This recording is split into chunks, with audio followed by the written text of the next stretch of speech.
എന്നൊക്കെ പറയുമ്പോഴത്തേക്ക് ഉണ്ടാകുന്ന പ്രശ്നം, നമ്മൾ ജാതികൾക്ക് സമന്മാരായി പോവുകയാണ്. ഈ സമൃദ്ധി പ്രസംഗിക്കുമ്പോൾ ഉണ്ടാകുന്നൊരു പ്രശ്നം അതാണ്.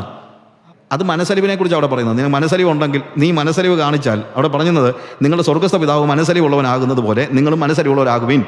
നിങ്ങൾ വിധിക്കുന്ന വിധിയാൽ, നിങ്ങൾ അളക്കുന്ന അളവിനാൽ നിങ്ങൾക്കും അളന്നു കിട്ടും. എന്നിട്ട് പറയാണ്, വിധിക്കരുത്, നിങ്ങൾ വിധിക്കപ്പെടും. കൊടുപ്പീൻ എന്നാൽ നിങ്ങൾക്ക് കിട്ടും. നിങ്ങൾ അളക്കുന്ന അളവിനാൽ നിങ്ങൾക്ക് മടക്കി കിട്ടും. അമൃതി കുലുക്കി കവിയുന്ന അളവ് മടക്കി കിട്ടും. എന്ത് മടക്കി കിട്ടും?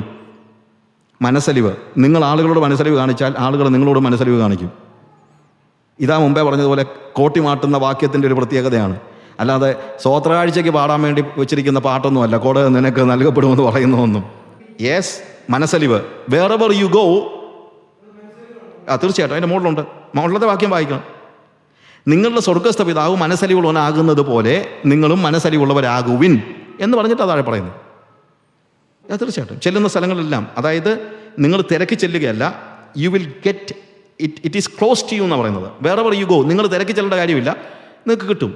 ഇവ ഇതേപോലെ തന്നെ പറയുന്നുണ്ടല്ലോ, എൻ്റെ നിമിത്തം അപ്പനെയോ അമ്മയോ മക്കളെയോ സഹോദരൻ നിലങ്ങളെയോ വിട്ടുകളയുന്നവന് ഈ ലോകത്തിൽ തന്നെ 100 മടങ്ങ് പ്രതിഫലവും നിത്യജീവനും കിട്ടാതെ വരത്തില്ല. നമ്മളെല്ലാം പറയുന്നൊരു വാക്യമാണ്. പക്ഷേ അവിടെ കിട്ടുന്ന സാധനങ്ങൾ എന്തൊക്കെയാണെന്ന് നോക്കിയിട്ടുണ്ടോ? അപ്പൻ, അമ്മ, മക്കള്, വീട്. അതൊരു വലിയൊരു പ്രോമിസാണ്. ഞാനിപ്പോൾ ഞാൻ ആലോചിക്കുന്നുണ്ട്, കർത്താവിനോട് ആഫ്രിക്ക പോകാൻ പറഞ്ഞപ്പോഴത്തേക്ക് ആഫ്രിക്കക്കാരനായ ഒരാളെ പോലും അറിയാൻ വയ്യാതെ ഞാൻ ആ കോണ്ടിനെൻറ്റിൽ ചെന്ന് ചാടിയതാണ്. ഒറ്റ ഒരാളെ എനിക്കറിയത്തില്ല, ഒരു മനുഷ്യനെ, ആഫ്രിക്കക്കാരനായ ഒരാളെ പോലും എനിക്കറിയത്തില്ല. 5 വർഷമേ ആയുള്ളൂ. ഇന്നിപ്പോൾ ഞാൻ ആഫ്രിക്കയിൽ ചെല്ലുന്ന ഡേറ്റ് അറിഞ്ഞാൽ മതി, എനിക്ക് താമസിക്കാൻ എവിടെയാണ് ഞാൻ താമസിക്കുന്നതെന്ന് ആലോചിക്കേണ്ട, എന്ത് ഭക്ഷണം കഴിക്കുമെന്ന് ആലോചിക്കേണ്ട. എനിക്കവിടെ അപ്പന്മാരും അമ്മമാരും സഹോദരന്മാരും സഹോദരിമാരും വീടും, എവറിത്തിങ് ഈസ് ദെയർ. അത് കർത്താവിൻ്റെ പ്രോമിസാണ്. പ്രോസ്പെരിറ്റിയുമായിട്ട് ബന്ധമൊന്നുമില്ല. പ്രോസ്പെരിറ്റിയുമായിട്ട് പറയുമ്പോഴും മറ്റൊരു കാര്യം നമ്മൾ ആലോചിക്കണം. നമ്മൾ പഴയ നിയമത്തിലെ ഉപദേശങ്ങളുടെ കാര്യത്തിൽ നമ്മൾ ആലോചിക്കുമ്പോഴത്തേക്ക്, പഴയ നിയമമാണല്ലോ ആവർത്തന പുസ്തകത്തിൽ നിന്നാണ് പ്രധാനമായിട്ടും ബ്ലെസ്സിങ്ങിൻ്റെ കാര്യം പറയുന്നത്. ദൈവം കൽപ്പന കൊടുക്കുമ്പോൾ ആവർത്തന പുസ്തകത്തിൽ പറയുന്നത്, നീ അനുസരിച്ചാൽ നിനക്ക് ബ്ലെസ്സിങ് ഉണ്ടാകും, അനുസരിച്ചില്ലെങ്കിൽ നിനക്ക് ശാപം ഉണ്ടാകും. പക്ഷെ ദൈവം കൽപ്പന കൊടുക്കുമ്പോൾ അനുസരണവും ശാപവും ഒന്നും പറഞ്ഞിട്ടില്ല. കൽപ്പന അനുസരിക്കാമെന്നേ പറഞ്ഞുള്ളൂ.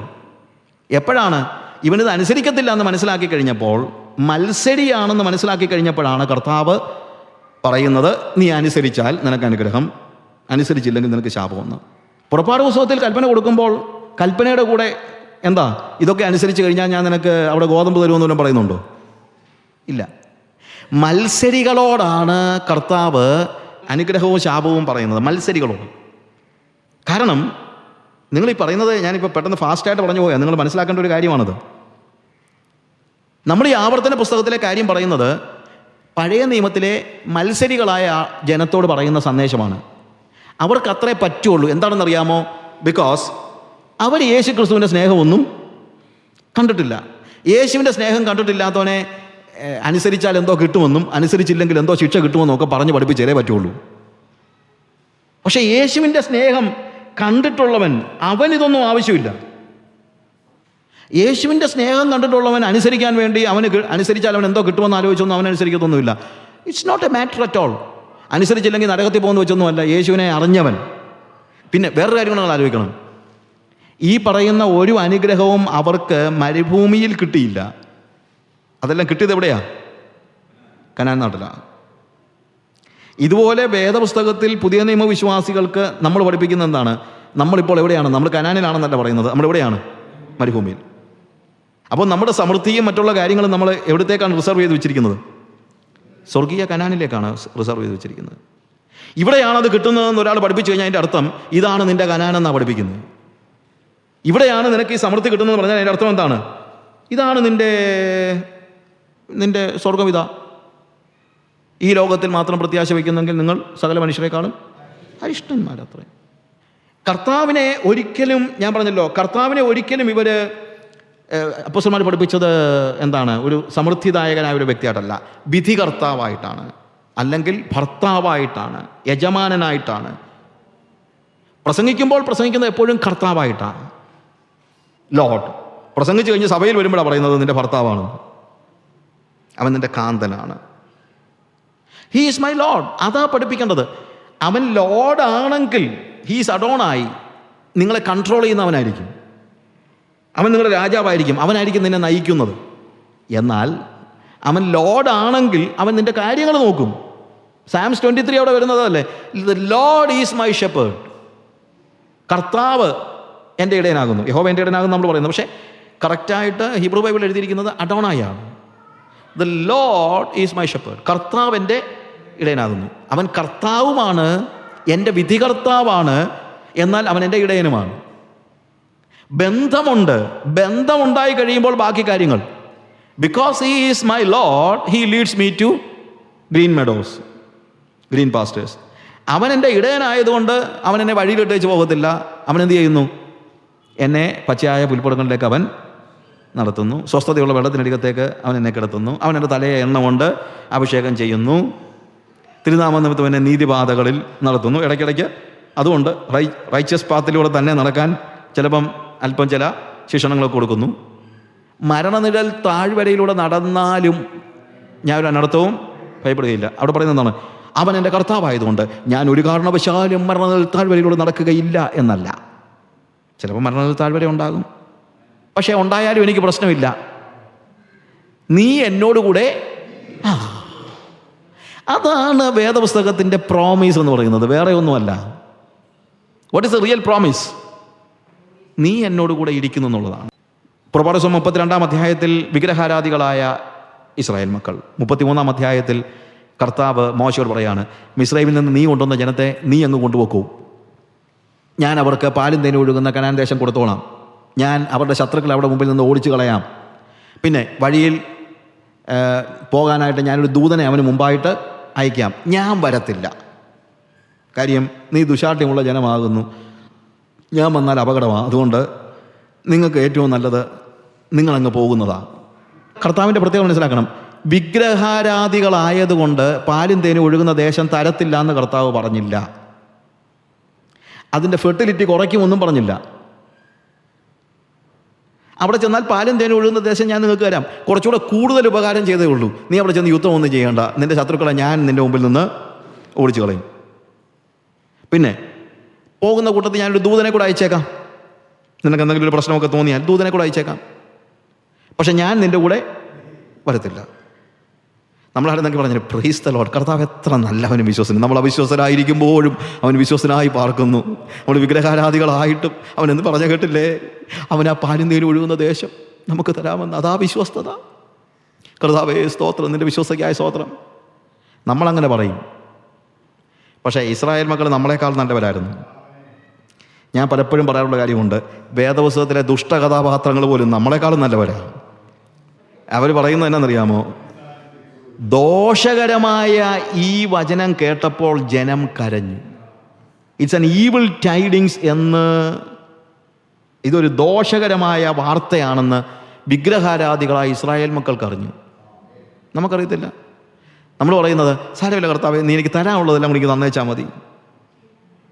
മോശ പറഞ്ഞു, ഇല്ല, തിരുസാന്നിധ്യം ഞങ്ങളോടുകൂടെ പോരുന്നില്ലെങ്കിൽ ഞങ്ങളെ അയക്കരുതേ. എന്നിട്ട് മോശ ചോദിക്കുന്നു, നിന്റെ ജനം ഭൂലോകത്തിലുള്ള സകല ജാതികളിലും വെച്ച് വ്യത്യസ്തരാണെന്നുള്ളത് ഏതിനാൽ അറിയാം? സമൃദ്ധി കൊണ്ടല്ല അറിയുന്നത്, ദൈവം നിനക്ക് തന്നിരിക്കുന്ന കാറ് കൊണ്ടും വീട് കൊണ്ടും അല്ല അറിയുന്നത്, തിരുസാന്നിധ്യം നമ്മളോടുകൂടെ പോരുന്നതിനാലല്ലയോ? ഇതാണ് നിങ്ങൾ മനസ്സിലാക്കേണ്ട വലിയ ഒരു യാഥാർത്ഥ്യം. The biggest promise is the presence of God. ദൈവത്തിൻ്റെ പ്രസൻസാണ്, ദൈവത്തിൻ്റെ സാന്നിധ്യമാണ് ഏറ്റവും വലിയ, നമുക്കുള്ള ഏറ്റവും വലിയ സന്ദേശം എന്ന് പറയുന്നത്. അതിനെ മാറ്റി നിർത്തി ദൈവം തരുന്നതിനെ പ്രസംഗിക്കുന്നത്, ഇറ്റ് ഈസ് അനദർ ഗോസ്പൽ. ദൈവസാന്നിധ്യം, റിലേഷൻ. അവൻ എൻ്റെ പിതാവാണ്, അവൻ എൻ്റെ ഭർത്താവാണ്, അവൻ എൻ്റെ കാന്തനാണ്. അതാണ് ഏറ്റവും വലിയ വിശ്വാസം. ആ വിശ്വാസമാണ് നമ്മൾ പിന്തുടരേണ്ടത്. റിലേഷനാണ് നമ്മൾ സൂക്ഷിക്കേണ്ടത്. ഹല്ലേലൂയ. വിശ്വാസം എന്ന് പറയുമ്പോഴത്തേക്ക് ഞാൻ മുമ്പേ പറഞ്ഞതുപോലെ ദൈവം എനിക്ക് അത് തരുന്നു ഇത് തരുന്നുള്ളതല്ല. ദൈവം അത് തരുന്നതനുസരിച്ചാണെങ്കിൽ, എൻ്റെ ചോദ്യം ഇതാണ്, അത് തരുന്നതനുസരിച്ചാണെങ്കിൽ നമ്മളെക്കാളും കൂടുതൽ കൊടുത്തിരിക്കുന്നത് മറ്റുള്ളവർക്കല്ലേ? ലോകത്തിലെ ഏറ്റവും കൂടുതൽ പണം നമ്മുടെ കയ്യിലൊന്നും അല്ലല്ലോ, ആണോ? ദൈവം ഇല്ലാത്തവരുടെ അല്ലേ? ലോകത്തിൻ്റെ ഫോർച്യൂൺ മാഗസിൻ പുറത്തു വിടുന്ന 100 ലോകത്തിലെ ധനികന്മാരുടെ അഡ്രസ്സ് എടുത്ത് അല്ലെങ്കിൽ ലിസ്റ്റ് എടുത്തു കഴിഞ്ഞാൽ 1000 പേരുടെ അഡ്രസ്സ് എടുത്തു കഴിഞ്ഞാൽ ഒരു ബോൺ അഗെയിൻ ആണെങ്കിലും ഉണ്ടെന്ന് എനിക്ക് തോന്നുന്നില്ല. ബോൺ അഗെയിൻ ക്രിസ്ത്യൻ പേരുള്ളവർ കാണുമായിരിക്കും, ഇല്ലേ? സി, അതാണോ നിങ്ങൾക്ക് വലിയ കാര്യം? ഏതാണെങ്കിലും കേരളത്തിലെ ഏറ്റവും വലിയ കാറ് നിങ്ങളുടെ കയ്യിലൊന്നും അല്ലല്ലോ, ആണോ? നിങ്ങളെല്ലാം കർത്താവിനെ വിളിച്ചപേക്ഷിച്ചുകൊണ്ടിരിക്കുന്ന കൂട്ടത്തിൽ, എന്നാൽ പിന്നെ ഏറ്റവും വലിയ കാറ് നിങ്ങൾക്ക് തന്നെ തന്നെ? അതൊന്നും അല്ല ആത്മീയത. ആത്മീയത എന്താണെന്നറിയാമോ? നിൻ്റെ ജീവിതത്തിൽ യേശു നിൻ്റെ കൂടെ നടക്കുന്നുണ്ടെന്നുള്ളതാണ്. നിൻ്റെ കൈ പിടിച്ച് ഹാനോക്കിനോട് ചേർന്ന് കർത്താവ് നടക്കുന്നത് പോലെ കൈ പിടിച്ച് യേശുവിനോട് നടക്കുന്നതാണ്. ദൈവസാന്നിധ്യം നമ്മളോടുകൂടെ പോരുന്നതാണ് ഏറ്റവും പ്രാധാന്യമർഹിക്കുന്നതായ കാര്യം എന്നുള്ളത് നമ്മൾ മറന്നു പോകരുത്. ദൈവത്തെ പരീക്ഷിക്കരുത്. എന്തുകൊണ്ടാണ് പരീക്ഷിക്കരുതെന്ന് പറയുന്നത്? ഈ തരുന്ന കാര്യങ്ങളുമായിട്ട് ബന്ധപ്പെടുത്തി ഒരിക്കലും ദൈവത്തെ നമ്മൾ അങ്ങനെയാണെങ്കിൽ അവനെൻ്റെ ദൈവം എന്ന് പറയരുത്. ദൈവമായിട്ട് നീ ഒരു കവനൻ്റ് ഉണ്ടാക്കിയിരിക്കുകയാണ്. He is your bridegroom. അവൻ എൻ്റെ ആത്മമണവാളനാണ്. എനിക്ക് എൻ്റെ ഭാര്യയ്ക്ക് എന്തോ വേണമെന്നുള്ളത് എനിക്കറിയാം. അത് ഞാൻ കൊടുക്കുമായിരിക്കും, അത് വേറെ കാര്യം. പക്ഷേ കൊടുക്കുന്നത് കൊണ്ടല്ല അവൾ എൻ്റെ ഭാര്യയായി എൻ്റെ കൂടെ ജീവിക്കുന്നത്. എനിക്ക് യേശു എന്ത് തരുന്നു എന്നുള്ളത് എനിക്ക് വിഷയമേ അല്ല. Why I should worry about that? എനിക്കൊന്നും വേണ്ടല്ലോ. എനിക്ക് ഐ ഡോണ്ട് കെയർ. ഞാൻ ദൈവസാന്നിധ്യം നന്നായിട്ട് അനുഭവിക്കുന്ന ആളാണ്. എനിക്ക് സന്തോഷമാണ്. എനിക്ക് യാതൊരു രീതിയിലുള്ള അംബീഷൻസും ബാക്കിയില്ല. ഒരു അംബീഷൻസും ബാക്കിയില്ല. ഭൗതികമായിട്ടും ഇല്ല, മിനിസ്ട്രിയിലും ഇല്ല. എന്ന് പറയും മിനിസ്ട്രിയിൽ അങ്ങ് വലിയ ആളാകണം. എനിക്കങ്ങനൊന്നും ആകണ്ട. എനിക്ക് ഞാനായാൽ മതിയെന്നേ. ബോംബെയിൽ ഒരു പ്രാവശ്യം ഒരു യൂത്ത് ക്യാമ്പിന്, ഷാരോൻ്റെ ഒരു യൂത്ത് ക്യാമ്പിന് പിള്ളേരോട് ഇങ്ങനെ സംസാരിച്ച കൂട്ടത്തിൽ ഞാൻ പറഞ്ഞു, ഇപ്പോഴല്ല കുറച്ചാൾ മുമ്പ്, എനിക്ക് ബെന്നിഹീനാകണം നിർബന്ധമൊന്നുമില്ല. എന്നെ എല്ലാവരും ചോദിച്ചു, അയ്യോ അതെന്താ കാര്യം? അന്ന് ബെന്നിഹീൻ എന്ന് പറഞ്ഞാൽ അങ്ങ് മനുഷ്യൻ ചാകാൻ നടക്കുന്ന സമയം. ഞാൻ പറഞ്ഞു അതെന്താ? ഞാൻ പറഞ്ഞു എടാ, ഞാൻ എത്ര ചിന്തിച്ചാലും എനിക്ക് ബെന്നിഹീനാകാൻ പറ്റത്തില്ല. ഓ അതാ കാര്യമല്ലേ. അപ്പം ബെന്നിഹീനാകാൻ പറ്റാത്തതുകൊണ്ടാണ്. ഞാൻ പറഞ്ഞു അതല്ല, തിരിച്ചുകൊണ്ട് ബെന്നിഹീൻ ജന്മം ചെയ്താൽ സാജു ആകത്തുമില്ല. അത് വേറെ കാര്യം. എടാ, ഞാൻ എന്നിൽ തന്നെ സംതൃപ്തനാണ്. എനിക്ക് ബെന്നിഹീനും ആകേണ്ട, വില്യഗ്രഹമാകേണ്ട, ആരും ആകേണ്ട. എനിക്ക് സാജു ആയാൽ മതിയെന്നേ. ബിക്കോസ് എനിക്ക് ദൈവവുമായിട്ടുള്ള എൻ്റെ ഐഡൻറ്റിറ്റി ഞാൻ കണ്ടെത്തിയിരിക്കുന്നത് എൻ്റെ വീടുമായിട്ട് ബന്ധപ്പെട്ടോ എൻ്റെ ഓർഗനൈസേഷനുമായിട്ട് ബന്ധപ്പെട്ടോ അല്ല. ഞാൻ എപ്പോഴും പറയുമല്ലോ, ജീസസ് മിഷൻ നാളെ അടച്ചു കൂട്ടിയാൽ എനിക്കൊന്നും സംഭവിക്കാനില്ല. എൻ്റെ മനസ്സിലാവുന്ന വലിയ പോളല്ലോ, സങ്കടമൊക്കെ ഉണ്ടാകുമായിരിക്കും. ഞാനങ്ങ് ഹൃദയം തകർന്നു പോകത്തൊന്നുമില്ല. നിങ്ങളുടെ ഓർഗനൈസേഷൻ നിങ്ങളുടെ ദൈവമായി കഴിഞ്ഞാൽ that is a big mistake. It's a big mistake. എൻ്റെ ഐഡൻറ്റിറ്റി ഞാൻ ലിങ്ക് ചെയ്തിരിക്കുന്നത് ദൈവവുമായിട്ടാണ്. അതെങ്ങും മാറുന്നില്ല. ഞാൻ മരിച്ചാലും മാറുന്നില്ലല്ലോ. ബാക്കിയെല്ലാം ഇട്ടേച്ച് പോകണ്ടേ. പക്ഷേ ഇവിടുന്ന് പോകുമ്പോഴും എനിക്ക് ഇട്ടേച്ച് പോകേണ്ട കാര്യമില്ല കർത്താവിനെ. We are together. എനിക്ക് ഭയങ്കര സംതൃപ്തിയാണ്. എനിക്കൊരു അംബീഷൻസും ബാക്കിയില്ല, ഒരു അംബീഷൻസും. അതുകൊണ്ട് തന്നെ എപ്പോൾ വേണമെങ്കിലും മരിക്കുകയും ചെയ്യാം. I have no problem. പല യാത്രകളും പോകുമ്പോഴത്തേക്ക് വളരെ അപകടകരമായ കാര്യങ്ങളിൽ പോകുമ്പോഴും തിരിച്ചു വരുമെന്ന് യാതൊരു ഉറപ്പില്ലാത്ത പല രാജ്യങ്ങളിലും പല സ്ഥലങ്ങളിലും ഞാൻ പോയിട്ടുണ്ട്. തിരിച്ചു വരുമെന്ന് ഉറപ്പില്ലാത്ത. I don't care. ബിക്കോസ് എൻ്റെ ഐഡൻറ്റിറ്റി ദൈവമായിട്ടാണ്. എവിടെ വെച്ചാണെങ്കിലും ഗാഡ് ഈസ് വിത്ത് മീ. എനിക്ക് അത്രേ ഉള്ളൂ. അതിൽ കൂടുതൽ കാര്യമില്ല. ഇത് ഞാൻ പറയുന്നതൊക്കെ പ്രായോഗികമായി പ്രാക്ടീസ് ചെയ്തിട്ടേ പറയത്തുള്ളൂ. 37 വർഷമാണ് ഞാൻ പ്രസംഗിക്കുന്നുണ്ട്. 37 വർഷത്തെ പ്രസംഗത്തിനിടയ്ക്ക് എനിക്ക് ആകെപ്പാടെയുള്ള ഒരു ബോസ്റ്റിംഗ് എന്ന് പറയുന്നത് എത്രയാണെന്ന് ചോദിച്ചാൽ ഒറ്റ കാര്യമേ ഉള്ളൂ. ഞാൻ പ്രാക്ടീസ് ചെയ്യുന്ന കാര്യങ്ങളാണ് ഞാൻ പ്രസംഗിക്കുന്നത്. എൻ്റെ ജീവിതത്തിൽ ഞാൻ അനുഭവിക്കുന്ന കാര്യങ്ങളാണ് ഞാൻ പ്രസംഗിക്കുന്നത്. അപരിചിത സുവിശേഷത്തെക്കുറിച്ച് ഒരു കാര്യം കൂടെ ഞാൻ പെട്ടെന്ന് പറയട്ടെ. ഇന്നത്തെ ഒരു സഭയുടെ ഒരു പ്രശ്നം, വലിയൊരു പ്രശ്നം, in these days people are after ecstasy. Ecstasy എന്ന് പറഞ്ഞു കഴിഞ്ഞാൽ എന്താ, അത് നമ്മൾ പാട്ടൊക്കെ പാടി കിട്ടുമ്പോൾ ഉള്ള വലിയൊരു ഒരു ഹൈക്കിൽ നമുക്ക് കിട്ടുന്ന ഒരു ഉന്മാദമുണ്ടല്ലോ. ആ ഉന്മാദത്തിനാണ് ഇന്ന് കൂടുതൽ പ്രാധാന്യം കൊടുക്കുന്ന സഭകളിൽ. ഈ ന്യൂ ഏജ് ചർച്ചസിലും എല്ലാം ഉണ്ടാകുന്ന പ്രശ്നങ്ങൾ അതാണ്. ട്രാൻസ്ഫോർമേഷൻ ഇല്ല, പകരം ഉള്ളതെന്താണ്? എക്സ്റ്റസി. എപ്പോഴെങ്കിലും ഇപ്പോഴുണ്ടാകുന്ന, ഇപ്പോൾ തന്നെ അനുഭവിക്കുവാൻ പോകുകയാണ്. ഇവിടെ ഇരിക്കുമ്പോൾ തന്നെ പലരുടെ ശരീരത്തിലും അത് അനുഭവിക്കുവാൻ പോകുകയാണ്. ചൂട് അനുഭവിക്കുന്നുണ്ടോ? ഒരു ചൂട് അനുഭവിക്കുന്നുണ്ടോ? എന്തോ ഞാൻ പ്രാർത്ഥിച്ചുകൊണ്ടിരിക്കുമ്പോൾ ശരീരത്തിലൂടെ ഒരു ചൂട് കിടക്കുന്നതായി തോന്നുന്നുണ്ട്. ശരീരത്തിലുള്ള ചൂടോ തണുപ്പോ എന്തെങ്കിലും പറഞ്ഞിട്ട് നീ എന്തിനാ കിടന്ന് ജാഗം തുടങ്ങുന്നത്? എനിക്കറിയാൻ കഴിഞ്ഞിട്ട് പോയി എന്ത് കാര്യമാണ്. എൻ്റെ ശരീരത്തിൽ പെട്ടെന്ന് എനിക്കൊരു ചൂട് അനുഭവിച്ചു കഴിഞ്ഞാൽ എന്തോ സംഭവിക്കാനാ? എനിക്ക് രൂപാന്തരം ഉണ്ടാകുന്നുണ്ടോ എന്നുള്ളതാണ് ചോദ്യം. രൂപാന്തരം ഉണ്ടാക്കാത്ത എക്സ്റ്റസി കൊണ്ട് എന്ത്